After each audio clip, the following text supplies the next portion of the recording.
The male gaze. The goblin storyteller, the Duende, represents that gaze. And the production is set in a surreal theatrical space in which the Duende conjures up a nostalgic image of Buenos Aires. Maria begins to break free, but the Duende drags her back and forces her to give birth to a daughter who will become another Maria. And now I will turn it over to the stage director, Victoria. Thank you so much, Stephanie, and thank you to everyone at Opera America and the Tobin Foundation who made this possible for us. As Stephanie said, I'm Victoria Crutchfield. I'm the director of this project and the leader of this wonderful team. I have with me today Bryce Cutler, scenic designer, Nina Bova, costume designer, Kevan Loney, projection designer, and Ellen Stebbins, lighting designer. Astor Piazzolla and Horacio Ferrer's María de Buenos Aires is a tango opera with a libretto that is incredibly poetic and allegorical, not literal. So the task for any production is partly to imagine the narrative that these songs fit into. We wanted that narrative to deal explicitly with the sexism that is implicit in this piece and so many operatic works. The Duende is the narrator, and thus he gets to control the story. He is the one who tells the story. In his story, Maria plays out the archetypal opera plotline for women: birth, flowering, temptation, fall. This is a story that has been told over and over. But when Maria dies in this opera, that is not the end.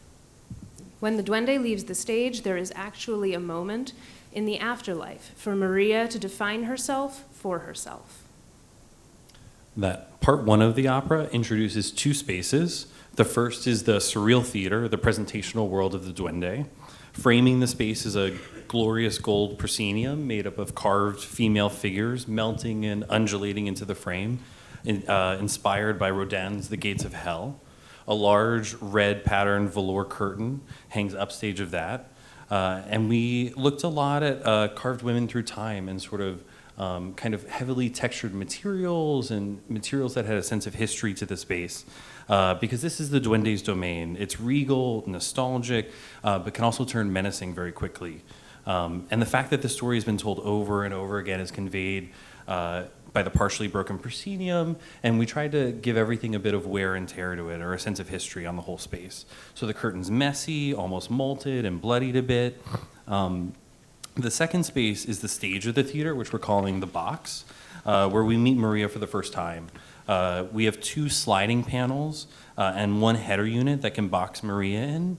And this is her world, but it's controlled by the Duende. And so we have a video. This is a kind of technical illustration. Each of those colors are the two slider walls, left and right, and the pink overhead is the header unit that can shift and contract and expand to create an unlimited opportunity of shapes for each scene throughout the show. And we're calling this space, we also have a set of walls that are also boxed in mirror. The white section back there is a mirror panel that can constrict and expand, and we're calling this space the box. This is the first space we see Maria, and it's the Duende uses her as his plaything.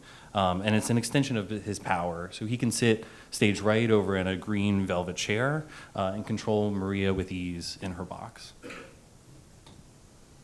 Aye. So the costumes for our production of María de Buenos Aires are intentionally without specific period, but instead pay homage to a nostalgic ideal apparent in tango music and dance, as well as in the city of Buenos Aires and Argentine culture as a whole. Maria is an allegory for tango. Costume inspiration ranges from classical ancient cultures to contemporary high fashion. When we see Maria for the first time, she is draped in red fabric, which is the same red fabric as the theater's main curtain. This gesture immediately links Maria to the color red and to the theater. Throughout our production, red means different things. As she's humming her theme along with the music, we get to see her unravel from the curtain until she gets to her bottommost layer. Our Duende is a man, not an elf or magical creature as in most Spanish language tradition. He exudes machismo. Piazzolla and Ferrer were writing in the late 1960s, but were clearly nostalgic for the era of big tango in Buenos Aires. The Duende is styled after Carlos Gardel and other famous figures of the big tango era, which is 1940s. He wears green, which is the color opposite on the color wheel from red. This represents the opposition between the Duende and Maria. His suit is distressed, highly distressed, because he's been wearing it for a very long time. As the story progresses and Maria's world inside the box gets fleshed out, her clothes change to reflect that. Here she has grown, in scene 3, into a poor girl from Buenos Aires, and she wears a very humble red and white shirt dress. Here, red is the color of life, of juice, and of femininity. So, Maria's world inside the box is an illusion controlled by the Duende. The whole back wall inside of the box is made of LED screens that are actually covered with a two-way mirror in front of it. Here we see the box with the LEDs off, so only the mirrors create an intimate environment for Maria. As Maria explores her world, the aperture opens to its widest point experience, showing the vastness of Buenos Aires. The LED panels activate, and the video showcases the power of the Duende. It is an actual ultra-sleek film noir Buenos Aires. There is a vintage vibe, but it's also nightmarish. She's trapped in a stark, grotesque world. The video walls spin so that people can enter through them. In this way, the people appear to emerge from the shadows of the video. The people of Buenos Aires filter in and out of Maria's world as she sings, blending into the film noir media. Their clothes are mid-20th century in style, all in the charcoal color palette. So their clothes intentionally range in period between 1940 and 1960. The payador, who is the third principal performer in this opera, is a gaucho folk singer. He is the gaucho folk singer of Maria's story. He is a go-between between the Duende and Maria, and he also wears clothes inspired by the mid-20th century and in this charcoal color palette. During a long, passionate night, starting around scene 6, Maria changes into a red velvet cutout wrap dress. Red is now the color of seduction and of passion. She is slinkier, sexier, and more powerful. She's not afraid of herself and her sexuality, and this dress demonstrates this. However, this comes at a price, and the Duende is going to make sure she pays it. This dress becomes destroyed. It takes on a tattered quality, similar to the Duende's suit. Its red threads drape across her body like tendons. We dramatize this journey through the way that the performers interact with the aperture or the box. In this scene, scene 6, it becomes visually explicit that Maria's life is a show for men's entertainment. The downstage area is filled with anonymous men who get to watch while she is having a private moment, deciding whether to sell sex for money. The Duende becomes her pimp, inviting the men into her box.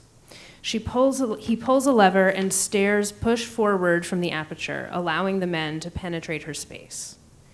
They rape her before she gets to choose how she wants to live. As the men enter the box, red light pours out of it. Red here has morphed again, representing danger, violence, and blood. When the rape is over, the men emerge, and they bring with them red strips of fabric, ultimately revealing a now shredded Maria. This image is really glorious. It sees sexy blood red lines, backlighting, and it looks like the beginning box at the beginning of the opera. Just another bigger presentation of Maria to us by the Duende, who's engineered this entire experience for our enjoyment. In the Duende's version of the story, this is the end. Because she has fallen, to him, she's dead. This ends part 1 of the opera. The red curtain falls, but as the Duende leaves the stage, the curtain keeps falling and fades into black scrim, revealing a transformed space behind it. We arrive now at a new world in part 2, Maria's afterlife. This new world is an endless space of reflection. 13 mirror panels that can rotate 360 degrees cover the stage, and our space is no longer a constrained environment like the box before. Maria is free and limitless in her ability to navigate this world. It's the opposite of the box where we sort of began, and we initially looked at all the mirror as kind of a container to keep the kind of duplicity between everything and the Duende's control over the space.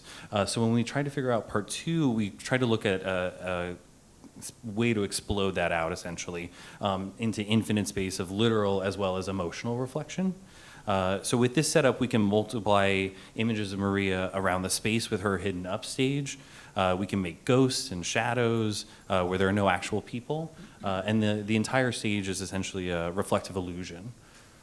Right, so the mirrors are reflecting video content on screens found offstage right and left, creating an infinitely reflective image. The content we're showing here has a blurring effect applied to it, kind of like the eyes opening for the very first time. You can't focus on just one thing. It's like Maria is being reborn and seeing the world anew. In this moment, for the first time, we have other young women on stage with Maria, the Shadow Marias. So this is a really important costume moment. Tango is being danced here. All the versions of Maria, her shadows, are dancing with each other. So it's all women dancing tango with each other. There are no men dancing. These women, these Shadow Marias, are the survivors of sexual abuse, and they're witnessing each other. Maria and her shadows are wearing a bruised version of the costume she ended the first part in. The color palette has changed to blues and silvers from the reds and nudes, and the dangling tendons from part one are now dangling glistening threads. This communion of women is broken apart, however, by the grotesque, multi-headed male psychoanalyst in scene 12. He wears a puppet head. He ushers in a surreal circus of singing analysts and people wearing full-body puppets in the shape of heads. He wants to examine Maria's mind, but must do so while she is alone. When the analyst comes out to interview and question Maria, he brings out a camera to train on her. We go to a black and white live camera footage, void of emotion, but instead very scientific. But instead of seeing a full piece of Maria, we're seeing pieces of her instead of a glimpse. We're seeing pieces of her in heightened glimpses, such as the quivering the lip or just a piece of the eye. Maria resists this psychoanalysis. To every suggestion the analyst makes about her past or the contents of her heart, she says, "I don't know." She is saying, "No, I don't accept your story. I'm working on my own. Don't rush me." But the Duende can't let her go. So our Duende returns to the stage, this time in a smoky bar that emerges from the orchestra pit. We also return visually to the gold proscenium coming alive with light. This scene is notable because it's incredibly far downstage, defined as apart from the rest of the mirrored space by lighting, which creates a smoky atmosphere around the Duende, a visual break from the scenic structure of the rest of the opera, and a foil to Maria's previous private moment. As the Duende tries to restore his power at this point in the opera and to recontain Maria, the world begins to seemingly vortex in on itself. The Duende sends his marionettes, more full-body puppets, to capture Maria and announce to her that she is going to have a baby. Video fills the stage with red lines representing the Duende's power. Those lines morph and branch into the outlines of stained glass windows. We find ourselves in this otherworldly kaleidoscopic church where everyone from Maria's life and afterlife has turned out to witness the birth of her child. The Duende has transformed her into a warped version of the Madonna in a red shroud. Red now reminds us of the blood of childbirth. She carries a child in her arms, but the child is not Jesus. It is a girl around 11 years old. As the disappointed crowd disperses, the space suddenly becomes familiar. The aperture shuts down and recreates the box we recognize from the opening of the opera. It is a doorway back to before, and the story begins again as a new Maria enters the Duende's box. Thank you.